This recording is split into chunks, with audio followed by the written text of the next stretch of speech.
Thank you, Mr. Speaker. A few questions to the proponent of the bill through you, if I may.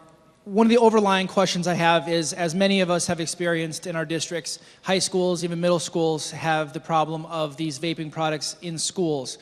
We've seen issues in the bathroom. We've seen enforcement try to step up. Is there anything in this bill that directly affects that problem? Through you, Mr. Speaker. Representative Steinberg. Thank you, Mr. Speaker. An important question, important point to emphasize. We explicitly mentioned banning it from school grounds in this case. We have tremendous sympathy for administrators, principals, staff who are absolutely caught up in this epidemic, this crisis. It has created real tension for them in how best to try to curb the activity, given how easy it is to conceal vaping activity with some of these products these days. The last thing they want to be spending their limited time with is dealing with checking restrooms, checking monitors, having to deal with disciplinary actions. They would much rather focus their activities on directly teaching our children. So by explicitly mentioning schools and banning such activities there, we hope that this will put more than a simple dent, that this will effectively eradicate much of the problem that our schools are experiencing here in the state of Connecticut.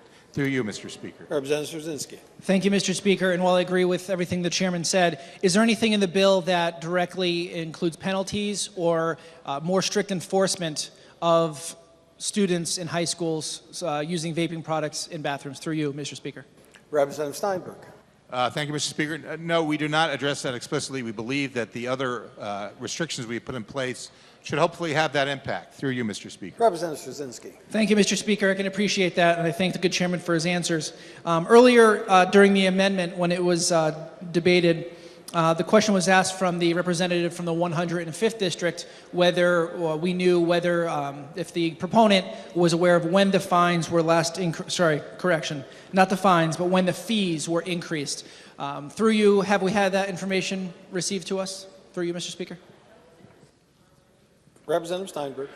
Thank you, Mr. Speaker. I believe that the last time we addressed cigarettes was back in the 1990s, so that's been a long time. We're approaching probably 25 to 30 years since that last been changed. And I believe it's 2015 for the electronic cigarette delivery systems. Obviously, that's more recent because the phenomenon itself is much more recent. But even that's been, what, 3.5, 4 years at this point. Through you, Mr. Speaker. Representative Sredzinski. Thank you, Mr. Speaker. If I recall, in the early release of the governor's budget, there was a 70% fee or surcharge on vaping products to be paid for by retailers. Is that in this bill? Through you, Mr. Speaker. Representative Steinberg. Thank you, Mr. Speaker. Indeed, the governor went out of his way in his initial budget to try to address this problem through what they thought was a good starting point. That was the starting point for some of our conversations. This bill does not explicitly reflect that, and again, it's important for me to emphasize the final form of that will be assured in the budget itself, but we have an understanding with all the parties involved, and as mapped out in this bill, we expect to be the final form that we see in the budget on both the revenue and spending side. Through you, Mr. Speaker. Representative Sredzinski. Thank you, Mr. Speaker. And speaking of the dealer license fees, do we have, does the proponent aware of any surrounding states that have similar fees? Through you, Mr. Speaker. Representative Steinberg. Thank you, Mr. Speaker. Yes, indeed. Many other states have a schedule of fees and perhaps penalties. They are not all alike, because not all our states approach things in the same ways. We've taken into consideration what other states have done and tried to craft something that we think is the best solution for the state of Connecticut, recognizing there is no perfect way of doing this. But I want to assure the good representative the amount of time and effort and homework that was done before we arrived at our fees and penalties, and our openness to the conversation in reducing some of those fees. So this has been a subject of a lot of conversation over the past number of months, and we feel pretty good about where our schedule is. Through you, Mr. Speaker. Representative Sredzinski. Thank you, Mr. Speaker, and I thank the good gentleman for his answer. I am appreciative of the work that went into this. As we all know, the legislative process works slowly sometimes and requires a lot of different players to be at the table, and there's always something that either is requested to be changed or a modification in some way or an exemption, so I do appreciate that. As most of us did, I'm not serving on the Public Health Committee. This was my first exposure to this bill and the amendment that we received this morning. I went through the 40-page document and was able to just jot down a few questions. One of them starts in line 166, and this is under the vending machine section. And this would not limit a town for imposing stricter regulations. Wrong. Sorry. It's okay. This would not restrict a town from imposing stricter limits on vending machines. Is this new language or is this existing language through you, Mr. Speaker? Representative Steinberg. Thank you, Mr. Speaker. I'm not certain, but I believe it's existing language. Through you, Mr. Speaker. Representative Sredzinski. Thank you, Mr. Speaker. I appreciate that. And as a follow-up, does the proponent believe that there are electronic cigarettes or vaping vending machines that exist in the state of Connecticut through you? Representative Steinberg. Mr. Speaker, my understanding is those are not allowed in the state of Connecticut, and there should be no such machines vending vaping products. Through you, Mr. Speaker. Representative Sredzinski.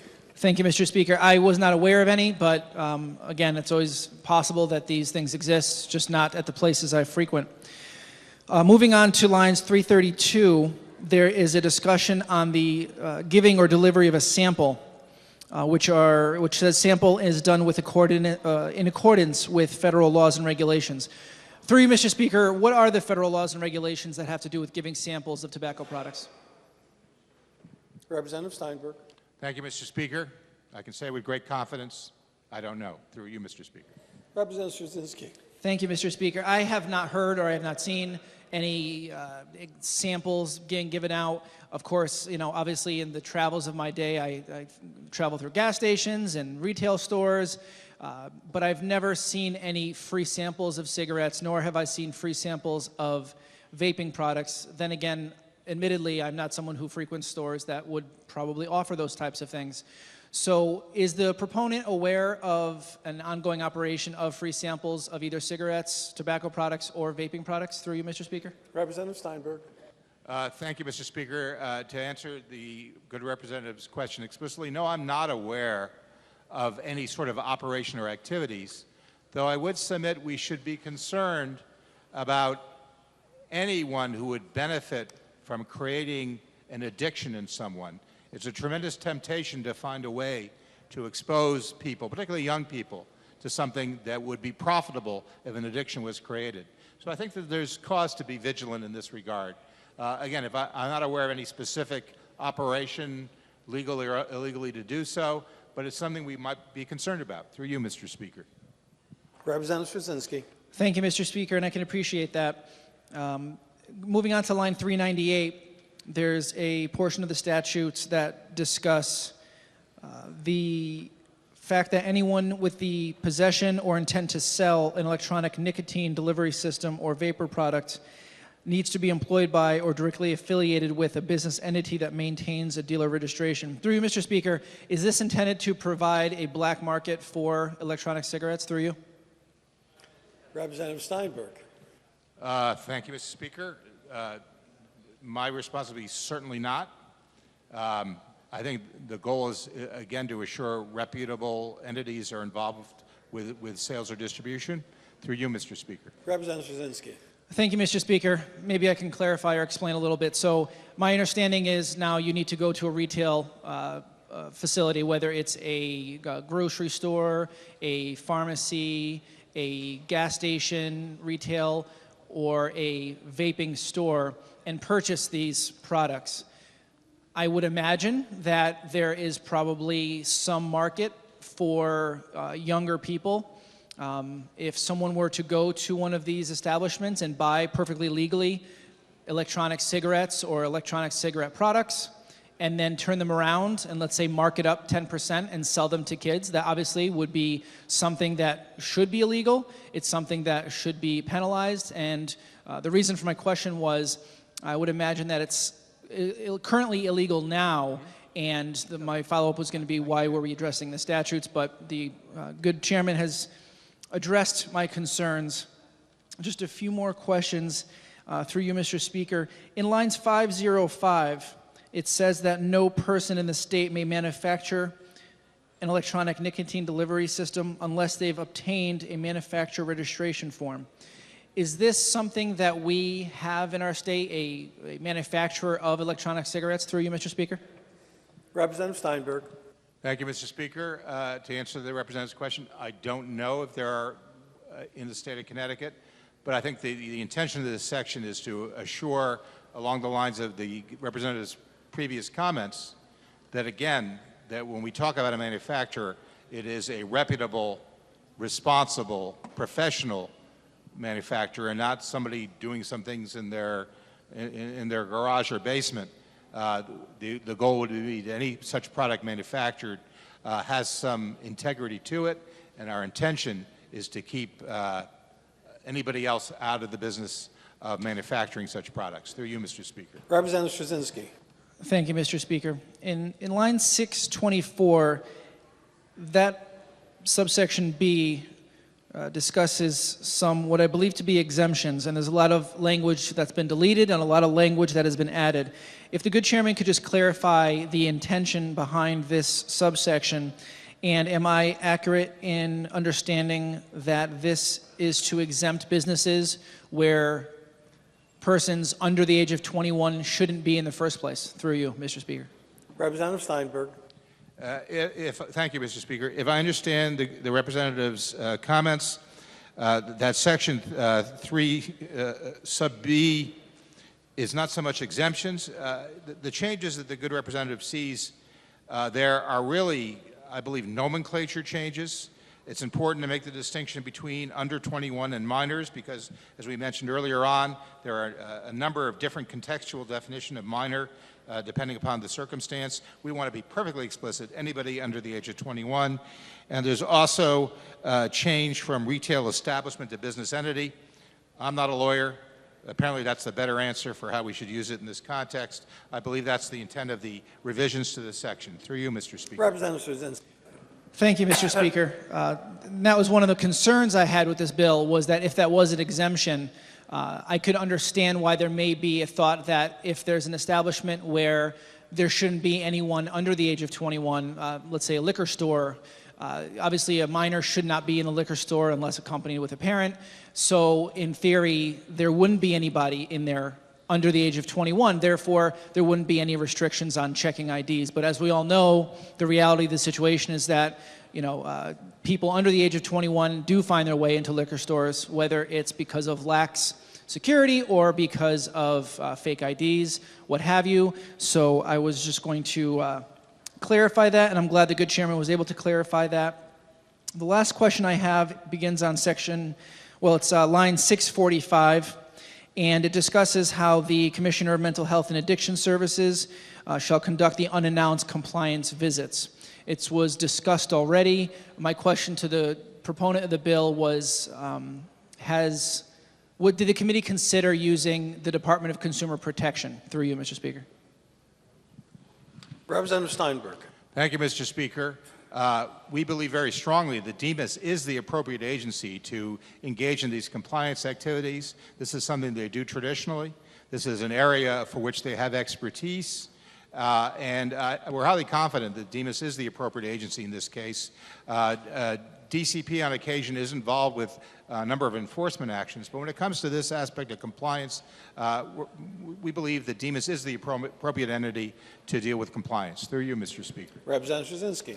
Thank you, Mr. Speaker. And later on in the bill, it goes on to address the escalation so that when DEMAS does their investigations, they do their unannounced visits, that DCP will then be notified because of licensure. Is that correct? Through you, Mr. Speaker? Representative Steinberg.